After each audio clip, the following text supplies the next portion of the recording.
तो एक नोट लिख लो, क्या लिखवाया था? Purchases are always credited and sales are always debited, but if there is decrease in the stock, मैंने कहा ना हमेशा बात किसकी होगी? स्टॉक की। But if there is decrease in the stock other than the reason of sales,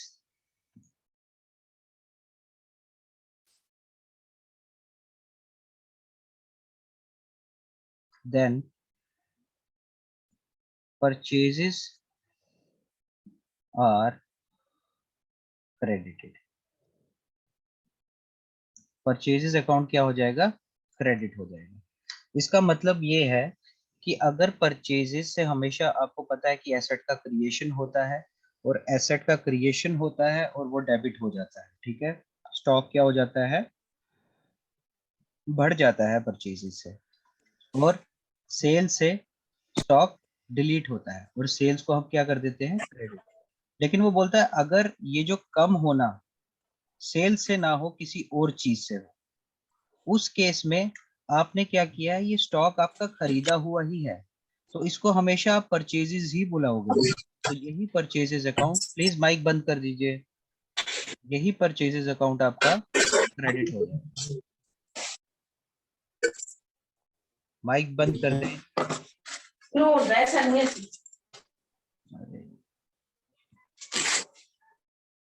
hold on.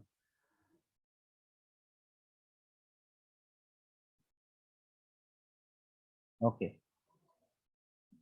तो purchases account आपका क्रेडिट हो जाएगा। इस चीज को हमेशा याद रखना, ठीक है, कि परचेजेस अकाउंट। अब ये हमारे पास एग्जांपल्स आएंगी आगे, इसके बाद हम डिस्कस करेंगे कि किस किस रीजंस की वजह से आपका परचेजेस अकाउंट आपका क्रेडिट होता है। ऐसे नॉर्मल केस में हमेशा परचेजेस आपका डेबिट होगा, ठीक है। चलो sir, please repeat it again. मैंने कहा था कि अगर ऐसे नॉर्मल केस में परचेजेस हमेशा डेबिट होती है और सेल्स हमेशा क्रेडिट होती है। ये एक शॉर्टकट है, वो आप याद रखो, ठीक है। परचेजेस हमेशा डेबिट होगा और सेल्स हमेशा क्रेडिट होगा। बट अगर सेल्स की वजह से नहीं, किसी और रीजन की वजह से स्टॉक में कमी आती है, उस केस में जो आपका परचेजेस अकाउंट जो कि डेबिट होता था, वो अब क्रेडिट हो जाएगा, क्योंकि कमी किस में से आई? स्टॉक में से। और stock itself is a purchase. हम क्या बोलते हैं, किसी घर में अगर सामान पड़ा हुआ है तो हम बोलते हैं ये सामान कहाँ से आया? तो दूसरा बंदा बोलता है ये मैंने खरीदा, ठीक है। तो वो हमेशा परचेजेस ही होती है, ठीक है। तो परचेजेस अकाउंट हमेशा डेबिट होता है, और जो मैंने आपको नोट लिखवाया उस केस में परचेजेस अकाउंट हमेशा क्रेडिट होता है। इसका एक एग्जांपल कर देते हैं, ठीक है, फिर हम आगे बढ़ेंगे। जैसे फॉर एग्जांपल मैं बोलता हूं कि goods worth ₹5,000 were given in charity, ठीक है। क्या किया है हमने? गुड्स वर्थ ₹5,000 चैरिटी में दे दिए, या राइट, लॉस बाय फायर, वो भी एक एग्जांपल है, वो भी हम करेंगे आहिस्ता आहिस्ता, उस पर भी बढ़ेंगे, ठीक है। अब इसमें क्या किया हमने? कुछ खर्चा किया है। क्या खर्चा किया हमने? बेसिकली एक चैरिटी की है, चैरिटी की है, ठीक है। और दूसरा, हमने चैरिटी कहाँ से की है? स्टॉक में से, जो हमारे पास स्टॉक था, ठीक है। और ये stock itself is a purchase, ठीक है। तो इस बार चैरिटी और दूसरा अकाउंट क्या आएगा? किस में से की है? परचेजेस में से। तो चैरिटी अगर देखा जाए तो चैरिटी करना इज अ एक्सपेंस, ठीक है। वो बात की बात है कि इससे हमें क्या फायदा होता है। इससे हमारा एक रेपुटेशन बनता है, इससे हमारा एक गुडविल इंक्रीज होता है, ठीक है। लेकिन असल में उस टाइम के लिए तो हमारे लिए एक एक्सपेंस होगा, और मैंने आपको बताया था कि एक्सपेंसेस आर ऑलवेज डेबिटेड, तो चैरिटी अकाउंट क्या हो जाएगा, डेबिट हो जाएगा। और जो नोट लिखवाया है उसके अकॉर्डिंगली परचेजेस अकाउंट क्रेडिट होगा। ठीक है, क्यों? क्योंकि गुड्स में, स्टॉक में से कमी आई है गुड्स की, क्या हमने क्या कर दिया, 5,000 का गुड्स चैरिटी में दे दिया है, तो जो परचेजेस पहले डेबिट हो रही थी वही परचेजेस इस बार क्रेडिट हो जाएंगे। आई होप आपको समझ आया होगा ये। Right, yes, charity is an expense. Charity करना, कुछ भी आप जैसे फॉर एग्जांपल एडवर्टीजमेंट, एडवर्टीजमेंट भी एक्सपेंस होता है। ठीक है, लेकिन उसके बाद एडवर्टीजमेंट का हो सकता है वो एडवर्टीजमेंट आपको एक एसेट के तौर पे आपका बिजनेस बढ़ाए, लेकिन उस टाइम के लिए आप एक्सपेंस कर रहे हो, 5,000 रुपए का खर्चा कर रहे हो और एडवर्टीजमेंट कर रहे हो। ठीक है, तो हमेशा जो शॉर्ट पीरियड के लिए इसकी जर्नल एंट्री बता दी, चैरिटी हमेशा डेबिट होगी और परचेजेस क्रेडिट होगा, तो आप लिखोगे ऐसे, journal entry, charity account debit होगा, और यहाँ लिख दोगे टू परचेजेस अकाउंट। ऑटोमेटिकली जब टू लग गया तो it will be, you will, sorry, automatically understood है कि परचेजेस अकाउंट क्रेडिट हो रहा है। जैसे ही टू लग जाता है तो ये वाली एंट्री क्रेडिट वाली एंट्री है। हम यहाँ आगे क्रेडिट लिख सकते हैं बट जरूरी नहीं है इसको लिखना। ठीक है, तो आप नहीं लिखोगे।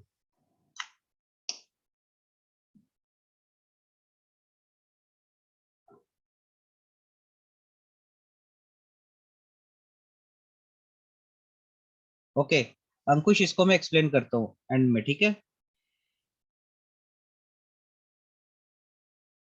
इसको एक्सप्लेन करता हूँ, आप लास्ट में पूछना इसको। ठीक है, ओके।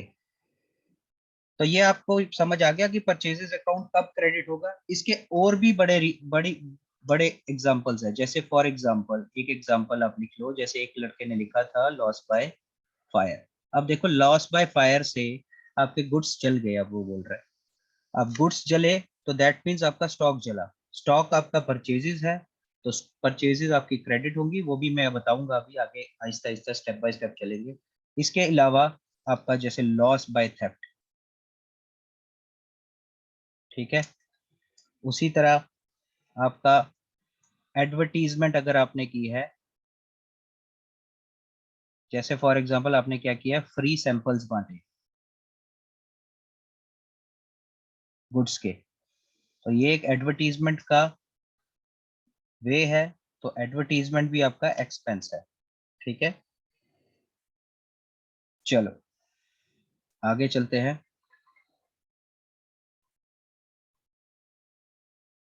आप थोड़ा वेट करें, जो जिसको भी अगर इसके अलावा क्वेश्चंस लगते हैं पूछना, वो आपके आगे आहिस्ता आहिस्ता नेक्स्ट लेक्चर्स में पूरे क्लियर होंगे। तो लास्ट में जब आप जर्नल खत्म कर देंगे ना, तो उसके बाद जब आप क्वेश्चंस, अगर आपके पास और भी पड़े होंगे तो हम उसको डिस्कस करेंगे। ठीक है,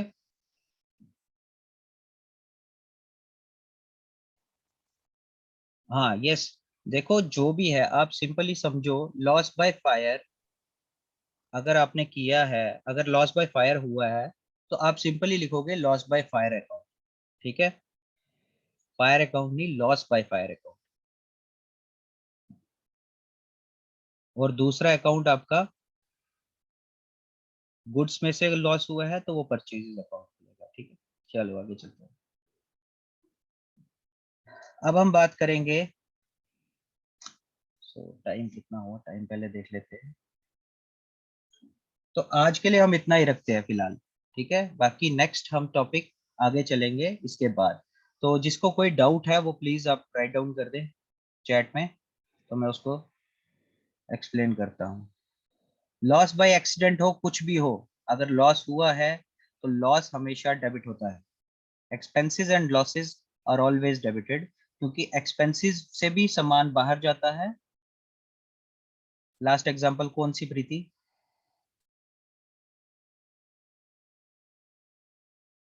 लॉस बाय फायर। देखो, अब छोटा सा एक एग्जांपल दे देता हूँ। ठीक है, हाँ अंकुश अभी करते हैं, लॉस बाय फायर, ऐसे लिख देते हैं, goods lost by fire worth ₹2000। क्या हुआ है कि गुड्स आपके लॉस हो गए हैं फायर की वजह से, कितने के? 2000 रुपए के। ठीक है, तो आपका एक अकाउंट खुलेगा लॉस बाय फायर का, और दूसरा अकाउंट खुलेगा आपका, सॉरी, परचेजेस का। तो लॉस बाय फायर या एक्सपेंस या लॉस बाय फायर, ये हमेशा क्या हो जाएगा? डेबिट हो जाएगा, because expenses oblique losses are always debited, इसको याद रखना। ठीक है, मॉडर्न अप्रोच में मैंने आपको बताया था ACD ADC, एसेट का क्रिएशन डेबिट, एसेट का deletion credit, liability LCC LDD। ठीक है, ED एक्सपेंसेस में आपका लॉसेस भी आएगा, इनकम क्रेडिट, इनकम में आपका गेन भी आएगा। ठीक है, तो ये परचेजेस अकाउंट, अब देखो यहाँ पे लॉस बाय फायर हो रहा है तो स्टॉक में कमी आ रही है, तो परचेजेस अकाउंट क्या हो जाएगा? Simply credit. ये सोचना ही नहीं है कि डेबिट होगा कि क्रेडिट होगा, सिंपल देखना है। अब अगर गुड्स कम हो रहे हैं तो आप परचेजेस अकाउंट को, क्योंकि सेल्स की वजह से गुड्स नहीं कम हो रहे, ये लॉस की वजह से गुड्स कम हो रहे हैं, तो परचेजेस अकाउंट डायरेक्टली आप क्रेडिट करोगे। ठीक है, अब जिसको डाउट है, अंकुश, डेप्रिसिएशन, डेप्रिसिएशन, अरे depreciation is a separate concept, वो आपको बाद में बताते हैं नेक्स्ट लेक्चर में। ठीक है, अभी मत पूछो रियाज मलिक, नेक्स्ट लेक्चर में हम पक्का इसको डिस्कस करेंगे। Okay sir, but expenses can be credited और डेबिटेड इफ इंक्रीज और डिक्रीज, और it will be debited always, it will be debited always. Expenses increase और डिक्रीज, एक्सपेंसेस इंक्रीज और डिक्रीज कभी नहीं होता, एक्सपेंसेस एक्सपेंस होता है। एसेट इंक्रीज या डिक्रीज होता होगा, लेकिन एक्सपेंसेस हमेशा एक्सपेंसेस ही रहते हैं। अगर आपने किसी चीज के लिए 10 रुपए खर्चे, इधर देखो मैं आपको एक एग्जांपल देता हूँ। आपने एक कंप्यूटर खरीदा, ठीक है, अब कंप्यूटर खरीदा, कंप्यूटर खरीदना एसेट है, 5000 50,000 सपोज आपने लगा दिया। अब क्या हुआ कि आपने कुछ, जब कंप्यूटर आपके पास पड़ा हुआ था, अब वो थोड़ा सा खराब हो गया, ठीक है, अब आपने क्या किया, मेंटेनेंस एंड रिपेयर में उस पे 2000 रुपये लगा दिए। ठीक है, अब 2000 रुपये लगा दिए तो ये आपके लिए सिंपली एक्सपेंस है। अगर 1500 लगाया होता या 2500 लगाया होता, इंक्रीज और डिक्रीज, तब भी 2500 आपका एक्सपेंस रहता, 1500 भी आपका एक्सपेंस रहता।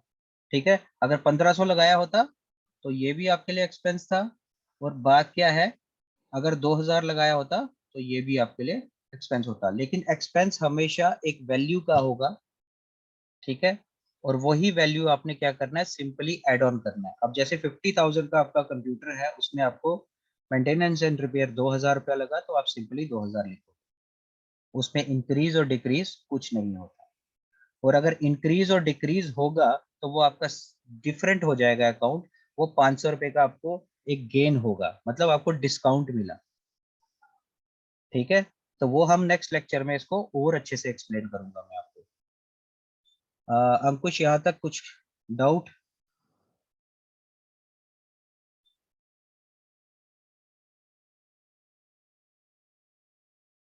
But in some cases, if the transaction comes in journal that way, transaction comes in, you give me an example. You give me an example. कौन सी example ऐसी है जिसमें expenses हमेशा आपके जब भी लगेंगे वो एक वैल्यू होगी, सेट वैल्यू होगी, और वो सेट वैल्यू आपकी हमेशा डेबिट होगी। It is as simple as it is. ठीक है, कोई बात नहीं अंकुश, नेक्स्ट लेक्चर में हम अच्छे तरह इसको पढ़ेंगे, क्योंकि expenses, yes, expenses is spending money. नाजुक मैम बिल्कुल सही। ठीक है, तो वो आपका एक, yes it is always done. चलो आज के लिए फिर इतना ही रखते हैं, तो नेक्स्ट लेक्चर में हम इसके आगे के कुछ डिस्काउंट्स वगैरह, डिस्काउंट क्या होता है, कैश डिस्काउंट क्या होता है, उस पे ट्रांजेक्शन्स करेंगे, सेल्स पे ट्रांजेक्शन्स करेंगे। तो कोशिश करेंगे कि आपको हर चीज का डिस्कशन हो जर्नल में।